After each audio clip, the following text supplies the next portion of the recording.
Bonjour et bienvenue dans cette nouvelle petite vidéo de Science en sous-sol. Aujourd'hui, nous allons étudier la fusion de l'eau pure.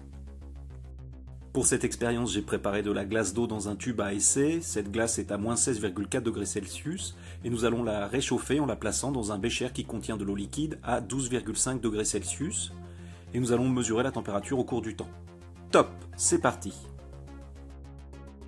La température initiale de la glace d'eau présente dans le tube à essai était de moins 16,4 degrés Celsius à t égale à 0 secondes. Tu vas devoir à présent mesurer cette température de l'eau présente dans le tube à essai toutes les 30 secondes. Attention, je ne te demande pas de mesurer la température de l'eau liquide présente dans le bécher, mais uniquement la température de l'eau présente dans le tube à essai. Mesure de la température après avoir placé le tube à essai dans l'eau depuis 30 secondes. Top! Voilà, l'expérience est lancée. Je vais te demander de poursuivre les mesures de température en mesurant la température de l'eau contenue dans le tube à essai toutes les 30 secondes. La température de l'eau liquide contenue dans le bécher m'intéresse également, mais je ne souhaite pas que tu relèves cette température. Nous étudierons simplement ces variations à la fin de l'expérience. Température de l'eau dans le tube à essai après 1 minute. Top!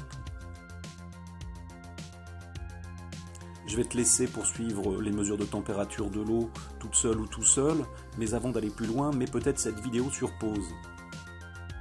Prends le temps de tracer sur ton cahier un tableau qui va te permettre de collecter et d'organiser les mesures de température de l'eau présente dans le tube toutes les 30 secondes pendant 15 minutes. C'est bon, ce tableau est prêt? Eh bien, poursuis tes mesures et on se retrouve à la fin de l'expérience.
Attention, dernière mesure de température, top!